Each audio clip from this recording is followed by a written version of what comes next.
Bonjour à tous et bienvenue au Café Expansion. Aujourd'hui, un sujet, et my God, assez spécial, merci. On n'a pas le choix d'en parler. Les PME, température à son maximum. Maximum. Intense. Quand on dit température à son maximum, c'est dans le rouge, là. Ça va pas bien, là. Hein? Donc, on doit parler des vraies choses pour aider les entreprises.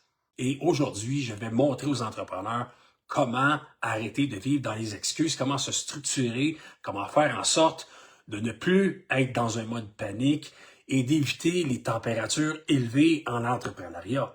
On va prendre ça immédiatement, mais avant tout, allez vous chercher un café, c'est là que ça start.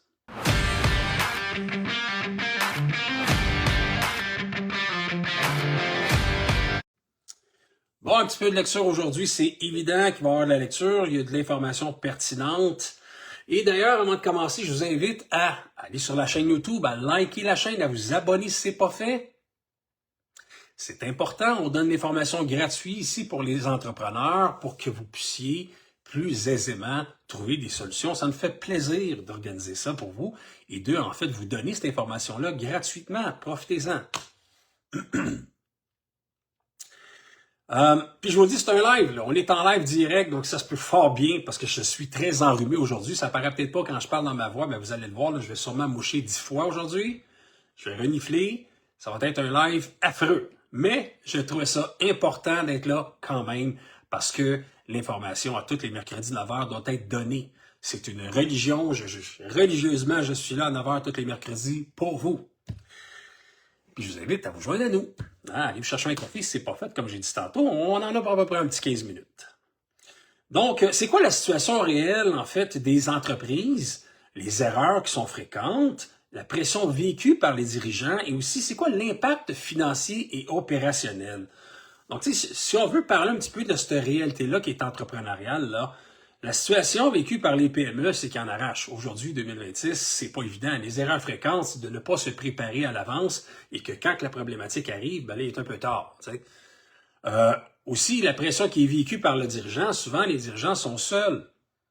On a une grosse entreprise, on fait 3, 4, 5, 6, 8, 10 millions de chiffre d'affaires, mais nous sommes le seul dirigeant de cette entreprise-là. On est le chef, on est le capitaine du bateau et vous devez être mentalement équipé, vous devez être structuré financièrement pour être capable de passer au travers chacune des tempêtes. Des fois, on est un petit peu seul là-dedans, c'est normal, pour ça qu'on est là. On peut jaser un peu plus approfondi des vraies réalités, des vraies craintes des entreprises.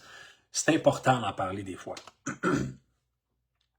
Donc, des cas ou des situations qui sont typiques comme telles, il y a des contrats qui sont signés, mais il n'y a pas de liquidité, une croissance qui est trop rapide, des refus bancaires également.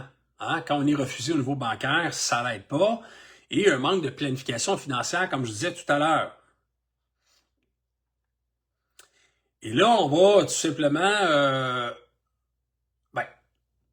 pourquoi que ça arrive? En fait, c'est ça la vraie question. Pourquoi que ça arrive? Pourquoi qu'on manque de structure? Pourquoi qu'on est refusé au bancaire? Pourquoi que la croissance est trop rapide et qu'on n'est pas capable de la gérer? Qu'est-ce qui se passe? Comment ça se fait? Comment ça se fait qu'on ne réussit pas à le voir venir? En fait, très simple. Vous êtes collé sur l'arbre. Vous êtes collé. Vous avez le nez collé dessus, là, le nez sur l'arbre directement. Là. Versus une firme comme nous qui voit la forêt un peu plus loin et qui est là pour vous aider, pour vous guider, pour voir clair, pour structurer en fait les financements. On ne veut pas que des erreurs arrivent. Puis c'est sûr que nous, on va voir des choses que les entrepreneurs même ne verront pas. Parce que quand vous êtes collé avec votre équipe de travail, vous avez 20 personnes sur le chantier, vous avez 6 projets en même temps, peut-être que vous, votre priorité, c'est pas de penser à la structure de financement pour faire en sorte que le jour où vous aurez besoin de liquidités supplémentaires parce qu'il y a un manque d'argent dans votre compagnie ou qu'il y a des nouveaux contrats qui arrivent et que vous avez besoin d'argent pour des appels d'offres, bien, ça, il faut le structurer avant. Il faut avoir le fonds de roulement avant, il faut avoir la marge de crédit avant, un bon directeur de compte qui va vous suivre également un partenaire financier là-dedans et nécessairement une cote de crédit Equifax et TransUnion qui tient la route. Super important. On en a encore là, des dossiers qui se sont fait refuser au niveau bancaire. L'entreprise était quand même une bonne croissance, quand même intéressant, des bons contrats. La problématique, c'est que le dossier de crédit des deux actionnaires ne tient pas la route. Les engagements ont débordé, en fait, au niveau entrepreneurial sur le personnel. Et là, les cartes de crédit personnelles se sont loadées, les marges personnelles se sont loadées.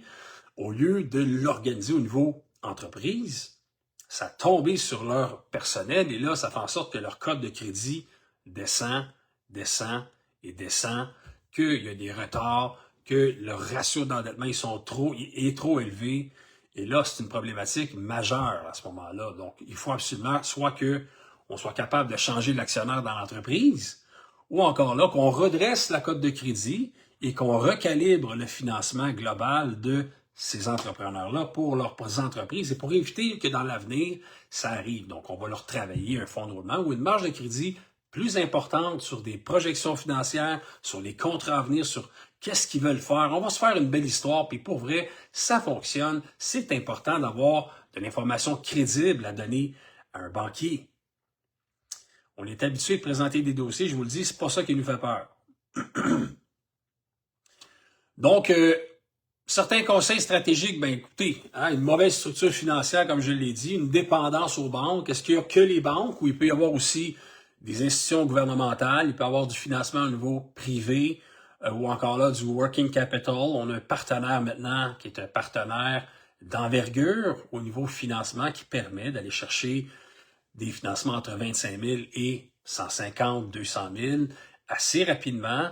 Les exigences, c'est une cote de crédit de 600 et on demande également de leur côté que l'entreprise existe depuis 6 mois. Donc ça permet d'aller chercher un financement qui va être échelonné sur 24 mois. Et bien sûr, ce n'est pas un financement auquel on doit... Faut pas que ça devienne une habitude. Là. On ne prend pas ça pour continuer à évoluer. Au contraire, ça coûte cher en intérêt. C'est un tremplin. C'est une béquille exprès pour être capable par la suite d'aller au niveau bancaire. Donc, c'est un bridge, un pont. Il faut l'utiliser comme un accompagnement, si on veut, stratégique dans un plan. Hein? Donc, ça fait partie d'un plan et c'est une étape dans le plan de croissance que nous, on met de l'avant pour vous. Ben, ça peut dépanner. Ça, je vous le dis, là, ça peut dépanner. D'ailleurs, si ceux qui sont intéressés pour ça, sur notre site Internet, en bas complètement du site web, il y a un lien qui est marqué « Financement, fonds de roulement ». Cliquez là-dessus, notre partenaire financier, vous remplissez le formulaire et voilà, ça va être fait. Une réponse assez vite. Il y a quelqu'un qui travaille, en fait, il y a des gens qui sont attitrés là-bas pour traiter nos dossiers et ça va très rapidement. Important, vous devez faire ça et si vous ne le faites pas, on va le faire avec vous. On prépare des besoins de liquidité pour 3 à 6 mois à l'avance. On diversifie les sources de financement, comme j'ai dit. Si on dépend juste du bancaire et le bancaire resserre leurs critères, à un moment donné, ça finit par plus fonctionner. Il y en a qui tombent au compte spéciaux, il y en a qui tombent, ils ont des rappels de marge de crédit. Pourquoi? Parce qu'ils ont capitalisé peut-être tout à la même place. Et au bout de la ligne, ce financement-là, quand les ratios au niveau bancaire, ils décident de changer les façons de faire, fait en sorte que là, soudainement, vous n'êtes plus d'un ratio, hop, on va rappeler la marge de crédit. S'il y a un financement qui est l'alternatif ailleurs ou avec un privé, il y a un petit peu de moins de risque pour vous à ce moment-là. Vous êtes diversifié avec Investissement Québec, avec la BDC, avec la FTQ. Donc, il peut y avoir plusieurs financements structurés pour vous sécuriser. Et on veut tout ça, on veut structurer ça pour la croissance de l'entreprise. Donc, idéalement, ce que je vous propose, c'est de, première des choses, nous suivre. Si ce n'est pas fait encore, abonnez-vous à la chaîne YouTube, allez dans le groupe privé sur Facebook, qui s'appelle Croissance Entreprise, suivez-nous. Il y a des newsletters qui vous sont envoyés, abonnez-vous aux newsletters, on vous envoie de l'information à la semaine, 3-4 fois par semaine. On donne, si on veut, de l'information gratuite. Il y a des guides gratuits également à comment optimiser sa cote de crédit. Il y a des formations aussi au niveau de l'entrepreneuriat, comment booster, hacker sa cote de crédit. On a une formation également ici qui est offerte pour tout ce qui est affaires entrepreneuriales, comment se faire payer rapidement, comment structurer l'entreprise, comment aussi aller chercher le plus de contrats possible. Est-ce que vos contrats sont bien montés? Est-ce que vous êtes capable de demander des dépôts? Est-ce qu'il y a il y a des choses à faire comme entrepreneur? Vous avez des moves à faire, vous avez des choses à apprendre, vous avez des... Malheureusement, il y en a que c'est plate, là, mais il y en a qui passent par le chemin le plus difficile. Puis le chemin le plus difficile, là, c'est d'en arracher pendant 5 ans avant que ça marche. Ce que nous, on vous propose, c'est le programme Expansion PME. Le programme Expansion PME contient tout ça. Tout ce que vous avez besoin de savoir sur l'entrepreneuriat 2026, sur les complications, sur comment se sortir du pétrin quand on tombe dans le pétrin au compte spéciaux ou encore là qu'on a une problématique de liquidité, qu'on n'est pas capable d'accepter plus de contrats, qu'on manque de structure, que les codes de crédit sont pas au rendez-vous. On a de l'information et on a de l'accompagnement avec les 3 piliers. Les 3 piliers chez nous, crédit, restructuration, financement. Avec ces 3 piliers-là, vous n'êtes pas pire. Vous n'êtes pas pire pour l'avenir. Une chose importante, on doit retenir que la croissance, ça se planifie. Et quand la température monte, les PME préparées sont celles qui continuent d'avancer. Ceux qui ne sont pas préparés, malheureusement, apprennent à la dure. Et bon, ils finissent peut-être par y arriver, mais c'est plus long, c'est plus compliqué et c'est souvent plus coûteux.